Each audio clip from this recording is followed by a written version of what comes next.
안녕하세요. TV 배우 방장 서양화가 김수영입니다. 저는 이제 뒤에 그림이 보이시지만 하루 종일 그림을 그립니다. 1년 365일 거의 다 나와서 화실에서 그림 그리는 시간이 가장 행복합니다.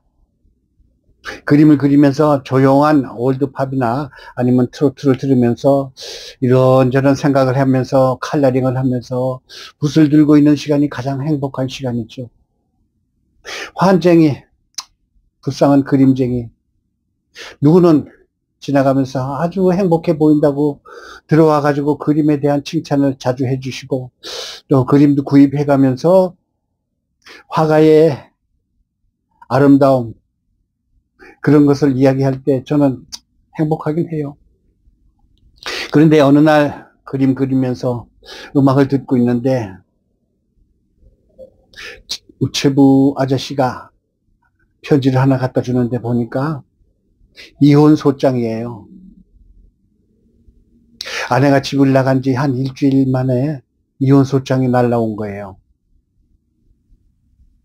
가슴이 덜컥 내려앉고 하늘이 무너져 내리는 거대한 충격이 다가왔습니다. 언젠가부터 조금 아내가 느낌이 좀 이상했어요. 우리 아내는 결혼 때 여자친구 하나 없이 자기 혼자 와가지고 결혼한 여자잖아요. 좀 성격이 특이해요. 모나요. 제가 42년 결혼 생활하면서 아침에 출근할 때 다녀오세요. 그 소리를 단 한 번도 안 들어봤어요. 거짓말이라고요? 아닙니다. 거짓말해서 뭐 하겠어요. 또 저녁에 갔다 왔잖아요. 수고했어요. 잘 다녀왔어요. 이런 말 42년 동안 단 한 번도 없어요. 왜 그런지 모르겠어요. 내성적? 내성적인 거하고 인사하고 무슨 관계가 있을까요? 사랑하던, 사랑 안 하던 남편이 출근하면 다녀오세요라는 말 할 만도 하잖아요? 그 말을 못 해요. 자, 그래도 내 여자다. 내 팔자다. 내가 선택한 여자다. 같이 예식장에 가서 주례 선생님 앞에서 평생을 머리가 파뿌리 되도록 같이 살자고 약속을 했기 때문에 내 여자다. 저것도 성격이다. 그러면서 참았어요.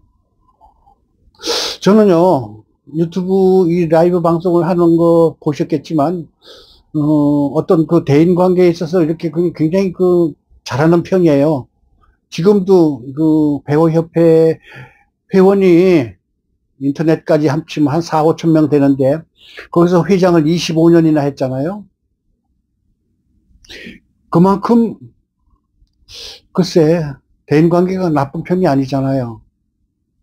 또, 그 다음에 제 핸드폰에는요, 전화번호 입력되어 있는 게 거의 2천 번호가 됩니다. 또, 페이스북 하잖아요. 여러분, 뭐 SNS 많이 하죠? 카톡도 물론 하고, 또 뭐, 다른 것도 하지만, 페이스북을 되게 좋아합니다, 저는. 총 4,900명이에요. 페이스북 친구가.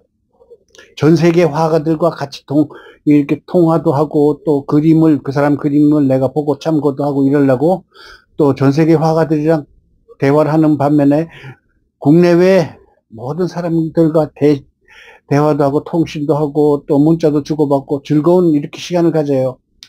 작은 화실에서 갇혀가지고 있을 그걸 타파하자 이래가지고 제가 좀 외향적으로 살기 위해서 노력하는 그런 스타일이거든요. 근데 우리 집사람은 아까 얘기했지만, 다녀오세요. 이 말 한마디 못해요. 글쎄, 저것도 성격이다. 저것도 개성이다. 저것도 특이한 체질이다. 이렇게 생각하고 참고 살았어요. 그런데 우편 배달부 아저씨가 이혼 소장을 갖다 주고 그걸 펼쳐보니까 아내가 이혼하자는 얘기예요. 기가 막히대요. 아내는 나와 이혼 소장을 제기하기 전에 여의도에 있는 가정법률 상담소에 상담을 했더라고요.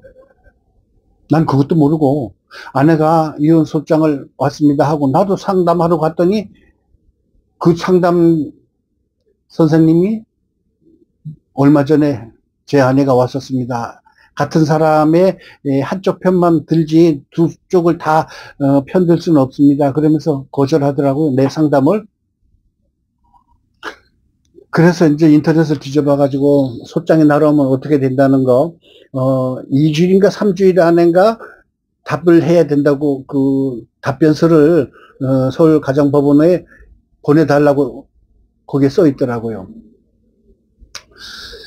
그래서 답변을 써야지 되는데 어떻게 쓸 줄을 몰라가지고 또 인터넷 뒤져봤죠.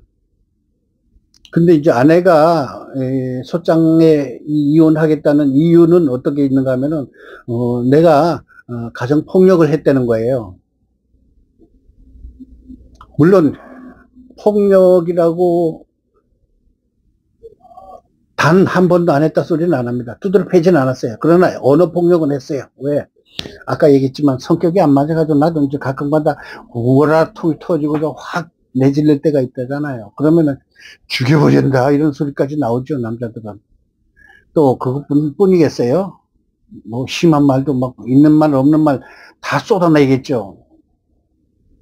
더군다나 그 며칠 전에 손주들이 왔는데 아내가 이혼하자 소리를 했기 때문에 내가 막 화가 나가지고 불질러 버릴 거야까지 소리를 했어요. 내가 그냥 그 감정이 좀 컨트롤이 안 돼가지고 그런 말을 했는데 그게 가장 큰 허점이에요. 그런 말 하면 안 되는 건데 나는 감정 노출을 참지 못하고 그런 말을 했기 때문에 그게 가장 큰 약점이에요. 이 남자가 아내를 거느릴 성격이 안 된다. 폭력에 가까운 말을 했기 때문에 이혼해야지 된다. 가정을 이룰 수 없는 남편이다. 이런 결론을 내린 것 같아요. 난 또 부부싸움 할 때 뭐 가끔가다 뭐 저기 뭐 상도 없고 뭐 그런 저기 텔레비전에 나오잖아요. 물도 끼얹고 뭐 화가 나면 무슨 짓을 못해요. 근데 그걸 화가 난다고 해서 그렇게 해서는 안 된다는 걸 이혼에 해당이 되는 거예요. 그래서 나는 변호사 사무실을 찾아갔어요. 변호사 사무실에 갔더니 그게 아주 그 가장 큰 참 마이너스라 그러더라고요. 그거로서 이혼이 성립이 된대요. 참 뭐 요즘에 무서운 세상이고 요즘에 뭐 아주 맑은 세상이니까 그것도 이혼 세상에 이혼 사정이 된다 그러니까 그럼 방어를 해야 되는데 어떻게 방어를 해야 되겠습니까? 그랬더니 자기가 이제 써주겠대요. 그러면서 그 답변서를 변호사가 써줬어요. 변호사가 보통 뭐 많게는 500만 원, 작게는 300만 원. 그런데 저는 사정을 해가지고 좀 싸게 했어요. 저기 그 서초동이나 법원 앞에 가면은 이혼 전문 변호사들이 많습니다. 거기 가면은 무슨 저기 무슨 법률 상담소 이래가지고 무슨 전문 변호사들이 많은데 이혼 전문 변호사들도 굉장히 많아요. 인터넷 찾아보면 나오고. 그럼 좀 작게 해서 그냥 계약을 해가지고 그분서 그 답변서를 써달라고 그랬어요. 화가 나서 그랬지, 실제, 무슨 위협을 가하거나, 무슨 뭐 흉기를 든다거나 그런 생각은 전혀 하지 않았다. 실제 또 하지도 않았고. 그래가지고 답변서를 제출했는데, 이제 그, 가정법원에서 몇 월 며칠 날, 이렇게 재판이 있으니까 나오십시오라는 통보가 오더라고요. 근데 처음에 소장이 온 다음에 답변서를 내가 한 달쯤 있다가 보냈잖아요. 그러면 이제 한 2달쯤 있다가 저기 재판 기일이 있다 그래가지고 석 달인가 넉 달이 있다가 처음 재판이 열려요. 양재동에 그 서울 가정법원이 있어요. 서초구청에서 가까운 곳인데, 양재역에서 저기 그 성남시 쪽으로 가는 그 한 2, 300m 내리다 보면 거기 오른쪽에 거대한 유리창 건물이 있는데 그게 가정법원이에요. 참 기분이 묘했어요. 내 인생에 이런 일이 있으리라고는 꿈에도 생각을 못 했었습니다. 경제적으로는 무능에 가까운 남편이죠. 예술가니까. 하지만 제 인생을 낭비하진 않았습니다. 왜? 미술 개인전을 거의 한 3, 40번 했고요. 또 글을 써가지고 공모전에서 상을 받아가지고 수익을 올려가지고 어느 순간까지 다 합쳐보니까 학교 다닐 때 말고요. 사회생활 하면서 받은 상장, 또 감사장, 또 뭐 이런 이 증명서가 180개나 돼요. 사진을 쫙 넣어놓고 보니까 나도 꽤나 열심히 살았구나. 상장, 또 트로피 이런 거 다 합쳐서 글쎄 180개나 되더라고. 신문 기사 뭐 말도 못해요. 제가 신문 칼럼을 2년 동안 썼어요. 스카이 이데일리라는 신문에서 예술가 인생이라는 칼럼을 2년이나 썼고, 또 아까 전에 얘기했지만 그 전국 배우협회 회장으로서 25년 동안 근무를 했으면은 대인관계도 그만큼 뭐 할 만큼 했고 또 뭐 열심히 살았잖아요. 우리의 처지를 약진의 발판으로 삼아 열심히 살았어요. 저는요, 설날하고 추석날을 제외하고는 화실에 앉아 있었습니다. 1년 365일. 그 다음에 손주들한테 얼마나 잘했는지 몰라요. 손주들이 우리 집에 오면요, 아파트 옥상에 올라가가지고 매일 아침에 일주일에 한두 번 정도 왔었어요.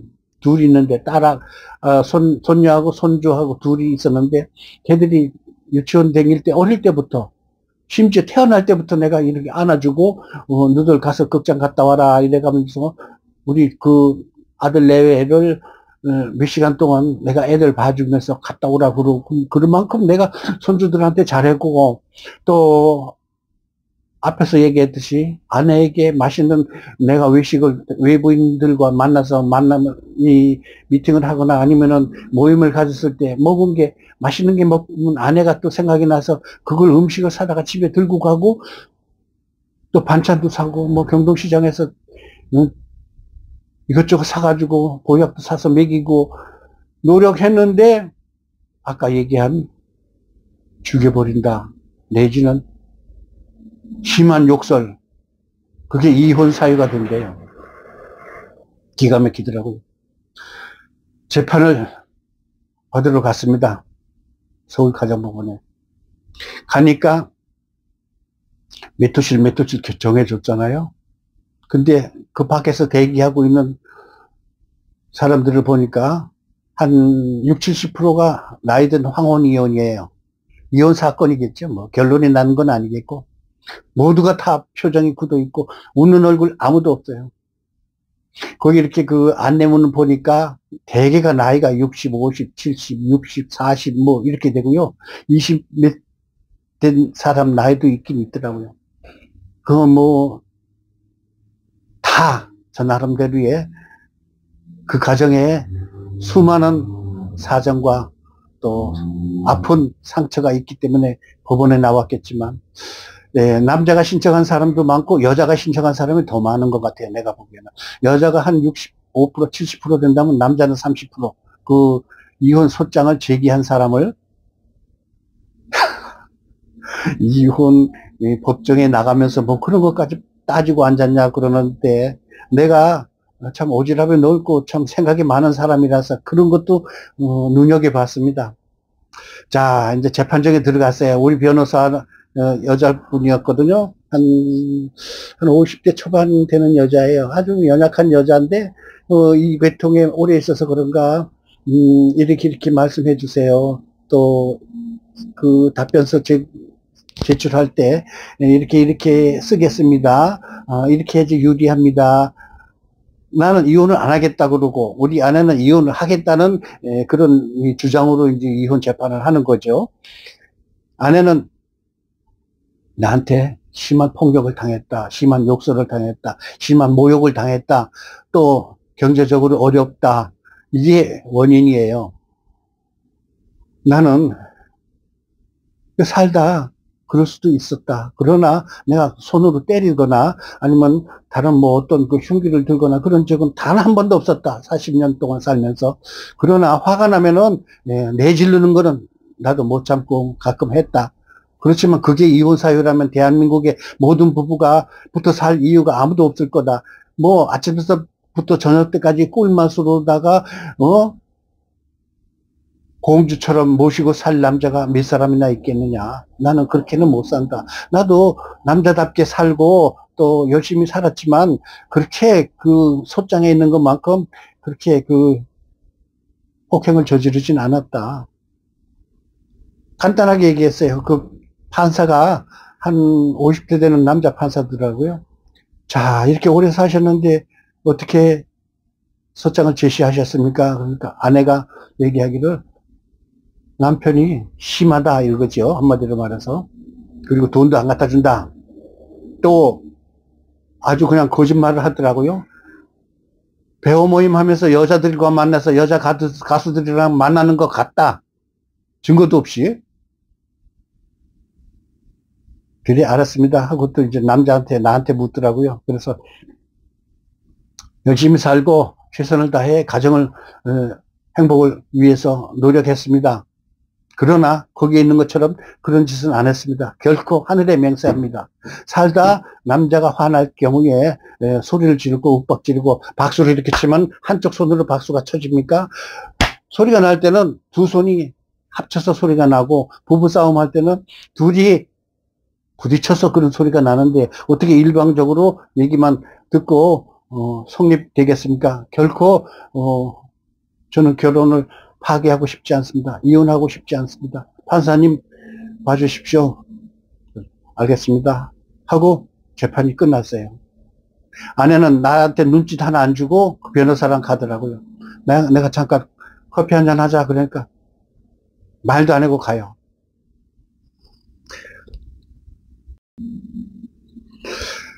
이혼 재판이라는 게 굉장히 길더군요. 변호사가 얘기하기를 빠르면 1년, 길면 2, 3년도 갑니다. 그러더라고요. 아니, 무슨 그 재판이 이렇게 길 수가 있어요. 봐가지고 판사 결론을 내리면 안 되겠습니까? 그랬더니 다음번 통지서가 또 날라왔어요. 서울가정법원. 날아올 때 기분 되게 찝찝해. 편지가 뭐 등기를 꼭 와요. 기분이 대단히 나빠. 그 변호사가 얘기하더라고요. 그걸 뭐라고 그러더라. 조사라고 그냥 간단하게 얘기할게요. 변호사가 얘기를, 가정법원에서, 조사하는 시간이 있습니다. 그건 뭔가 하면은, 두 분을 불러가지고, 2시간 내지 3시간을 할당을 해서 모든 걸 다 물어본대요. 그 어느 날, 이제 소장이 날아오고 한 6개월 만에 그게 이제 그런 기간이 왔어요. 서울 가정법원에 또 갔죠. 그 음침한 기분, 그 떨떠름한 기분, 그 슬픈 기분. 그 이제 조사관이 앉아가지고 먼저 아내한테 묻더라고요. 싸움을 어떻게 했으며, 이 사람이 어떤 행동을 했으며, 또 그런 기간이 얼마나 있었으며, 또 가장 심한 때가 어떤 때가 있었습니까? 그런 것까지 다 물어봐요. 그 다음에 나의 태생, 또 뭐 학교, 직업, 또 뭐 무슨 상장 받은 거, 또 뭐 전과가 있는가 없는가 그런 것까지 다 물어봐. 남자 1시간 반, 여자 1시간 반, 3시간을 묻더라고요. 다 얘기했어요. 나는 솔직담백하게 그대로 다 얘기했어요. 그러나 아내가 무섭더라고요. 한번 돌았으니까 여자의 차가운 마음, 여자의 그 얼음장 같은 마음, 더군다나 아들 하나 있잖아요. 아들에게서 뭐라고 할까, 아버지에 대한 욕설을 집어넣어 가지고 가져왔어요. 실지 아들 글씨에 내가 보니까 내가 아주 심하게 폭력을 휘둘렀다. 또 심하게 흉기까지 어쩌고. 야, 그걸 만들어서 가져왔어요. 이걸 듣는 여러분께서는 혹시 아들의 말이 정확하지 않겠느냐, 아내의 말이 정확하지 않겠느냐, 당신이 얘기하는 게 맞느냐, 의심을 가지겠지만, 제가 여기 와가지고, 이제 와서 이혼을 하고 난 상태인데, 그런 얘기를 뭐하러 거짓말을 하겠습니까? 저요, 하늘에 맹세코, 아내에게 손찌검 안 하고요, 아내에게 던지거나 그런 건 안 했습니다. 대신 심하게 욕을 했어요. 하여튼, 입에서 나오는 욕은 다 했습니다. 화가 나니까. 그게 아주 나쁜 행동이라는 걸 모르고, 내 감정 컨트롤을 못한 게 잘못이죠. 그렇게 3시간 가까이 하고서 아내가 싹 나가더라고요. 끝났습니다. 가셔도 됩니다. 그러길래 또 이제 재판 기일을 정하겠습니다. 그러더라고요. 아내가 그렇게 무섭게 독한 줄 몰랐어요. 그렇게 잔인하게 돌아설 줄 몰랐어요. 자, 대한엄마, 내가 애들한테 줄 용돈하고 애들 겨울에 추우니까 목도리 좀 사왔어. 이거 가져가서 애들한테 좀 줘. 손주하고 손녀가 너무 귀여워가지고 걔들한테 줄 거를 마련했는데 그건 받더라고요. 그 다음에 내가 차 한잔 하자니까 안 한대. 그 다음에 아들도 지 엄마 말만 듣고 나를 만나주질 않는 거예요. 난 손녀가 그렇게 보고 싶은데 아들이 싹 돌았어. 지 엄마가 무슨 얘기를 어떻게 했는지 내 말은 요만큼도 듣지도 않고 전화도 안 받아. 심지어 내 여동생을 아들네 집에 보냈는데 문을 안 열어주더래요. 아들을 설득을 시켜가지고 지 엄마하고 화해를 좀 시켜달라고 얘기를 하려고 했는데 아들이 문을 안 열어주더래요. 그러면서 하는 말이 뭔가 하면은 접근 금지시키겠대요. 아버지하고 우리 김씨네 가족 모두에게. 저희는 가족도 없고 친척도 없고 친지도 없고 아무도 없으니까 만약에 오게 되면은 그 즉시 경찰서 신고를 하겠다는 거예요.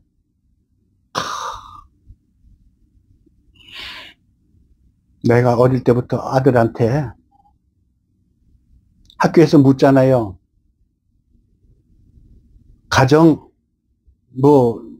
가정에서 중요한, 그걸 뭐라 그러나, 가훈이라고 있잖아요, 가훈. 그걸 묻더라고요. 그래서 최선을 다하자. 항상 최선을 다하자. 라는 게 우리 가훈이다. 어느 때고, 어느 순간이고, 최선을 다하면은 인생이 활자가 펴진다. 그 다음에,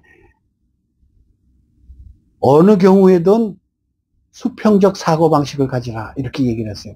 그게 뭔가 하면, 수직적 사고방식은 뭔가 하면은, 그 생각만 깊이 생각하고, 다른 생각을 못하게 되면은, 외골수가 된다. 생각이 그럴 수가 있으니까, 수평적 사고방식. 그러니까, 상대방의 의견은 어떤가, 내지는 다른 의견이 있을 수가 있는데, 그 의견이 왜 나왔는가를 알고, 수평적 생각을 잊지 말아라. 그랬는데, 내 말은 이런 방구 안 들은 거예요. 어떻게 아내가 아들한테 말했길래 그렇게 모질게, 독하게, 강하게 접근 금지까지 신고하겠다니 내 기가 막힐 노릇 아닙니까? 그래서 참 천륜을 거부해도 이렇게 무서운 천륜을 거부하는 아들을 내가 본다는 게 내 몸에서 내 자식이 그런 거리라는 걸 꿈에도 생각 못했어요. 그게 현실이에요. 아내도 내 전화번호도 받지 않고 내가 아내가 간 다음에 가출을 한 다음에 용돈을 아내 통장에 보냈는데 어느 날 그 법원에 편지 같은 걸 주는데 보니까 그 보낸 돈을 도로 집어넣어서 나한테 보낸 거예요. 내 돈 안 받겠다 이거지, 더럽게. 자, 한번 돌았으니까 그렇게 무섭더라고요. 한번 이혼하겠다고 마음먹으니까 절대 다시 안 울어와. 내가 얼마나 잘못했길래. 나는 하늘을 우러러 아내가 그렇게 독하게 돌았을 줄 꿈에도 생각 못했어요. 이렇게 현실이 독하고 무섭고 악하게 나에게 운명이 다가오리라는 것을 생각을 못했습니다. 자, 그렇게 가지고 거의 1년이 넘도록 재판을 3번인가 4번 했어요. 나는 못하겠다. 나의 가정을 깨지 말아 주십시오, 판사님. 아내는 죽어도 못하겠, 죽어도 헤어지겠대. 깨끗하게 헤어지겠대요. 그리고서 내가 설득시킬 시간을 안 주는 거예요. 그리고 내 하소연을 들어줄 시간도 안 주고, 아들도 내 전화도 안 받고, 무서운 세상이 됐어요. 그래가지고, 또 재판 딜이 떨어졌어. 1년 반, 거의 2년이 다 되도록 끌고 나갔어요. 2021년 9월에 아내가 나가가지고 10월 달에 이혼 소송이 시작이 돼가지고 2022년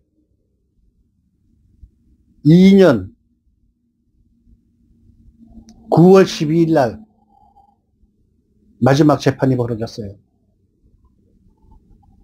그 집 나간 지 2년, 거의 2년 만에. 그래서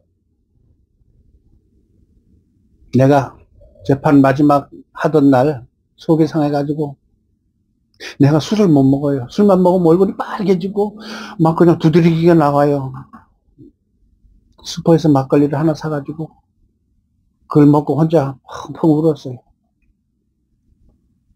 내가 혼자 사니까 임대주택을 받기 쉽더라고요. 재산도 별로 없으니까. 9층이에요. 창문만 열면 하늘나라예요. 이런 세상 살아서 뭐겠냐. 이렇게 모질게 독하게 내가 당할 줄 어떻게 알았냐. 그렇게 모질게 당할 내가 아닌데 창문 넘어 하늘나라로 올라갈까? 저 밑에 내리다 보면은 개미 같은 사람들이 걸어가는 거 보고 10초면 끝나는데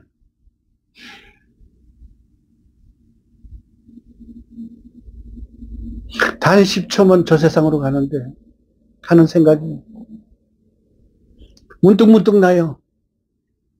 참자. 하자. 참아라. 안 돼. 못 살아. 참자. 가자. 참자.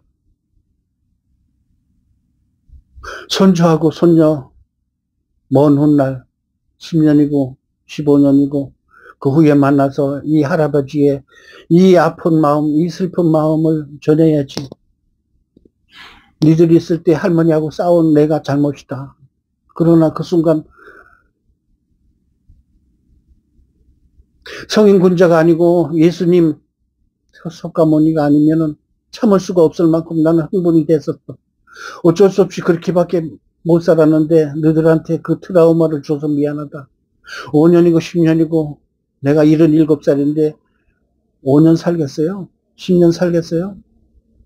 걔들이 자라서 어느 날 접근 금지가 해제되면은 만나서 나의 슬픈 할아버지의 괴로움을 너희들한테 전하고 죽어야지. 참자. 이러고서 밤을 꼬박 새웠습니다. 일기장을 쓰다가 이까짓거 쓰면 뭐래. 또 쓰다가 이까짓거 쓰면 뭐래. 창문 넘어가 저 세상에. 끝나면 그만이지. 그동안 우리 그림 그리던 친구들이 모임을 45년 동안 모임을 했던 친구들이 있어요. 화가들 모임.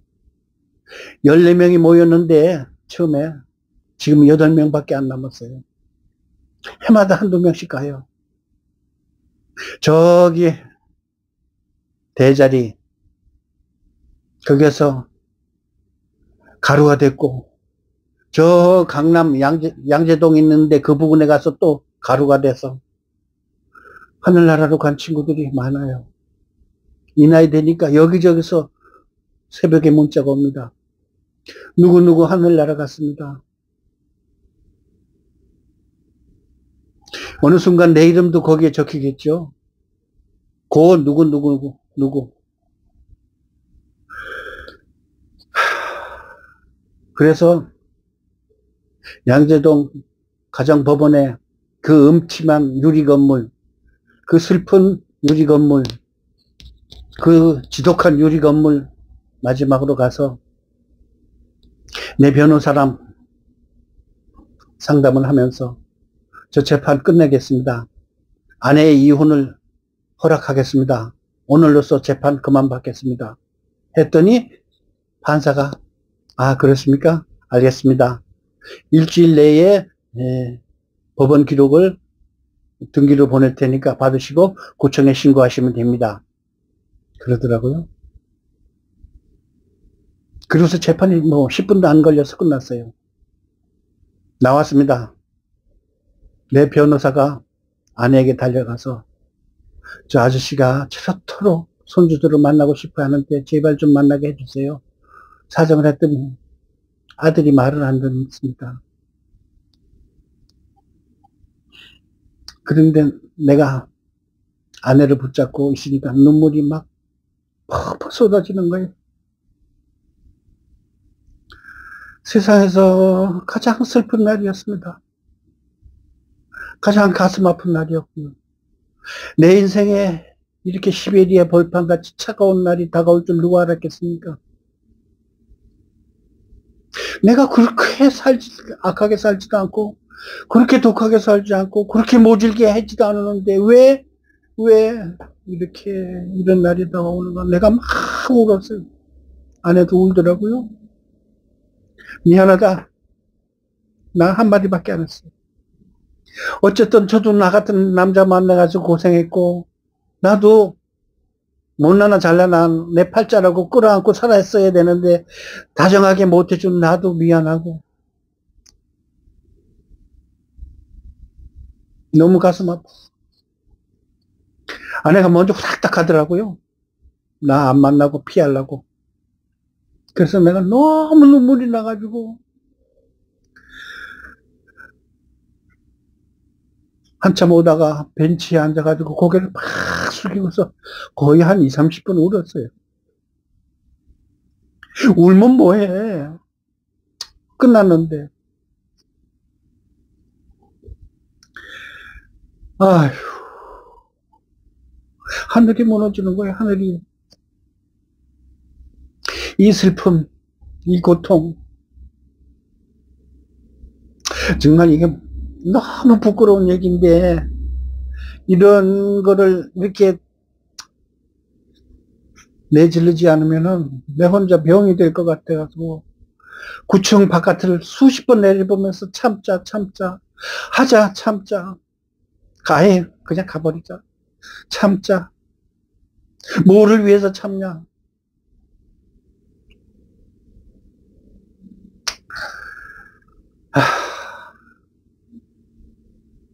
일주일 뒤에 등기가 왔어요. 이혼을 허락하는 법원 판결문이죠. 용산구청, 거기도 또 유리 건물이에요. 꼴 보기 싫은 유리 건물. 거기서 제출해가지고 정식 이혼이 됐습니다. 이렇게 해서 재판을 거의 1년 반, 거의 2년 가까이 재판을 했는데, 결론은 내가 그냥 도장 찍자 이래가서 끝난 거예요. 간단하게 처음부터 그랬으면 되는데, 나는 뭔가 미련이 있어가지고, 뭔가 그 화목한 가정을 다시 이뤄보자는 참 어리석은 생각에, 그 독한 차가운, 그 냉기가 끓는 아내를 되돌리지 못했고, 기어코 헤어졌습니다. 이제 그 4편에서는요, 마지막으로 이혼하고 난 다음에 제 아픔, 또 아내는 어떻게 생각할지, 또 황혼 이혼이 이루어지면 어떤 결과가 오는지 말씀드리겠습니다. 들어주셔서 고맙습니다.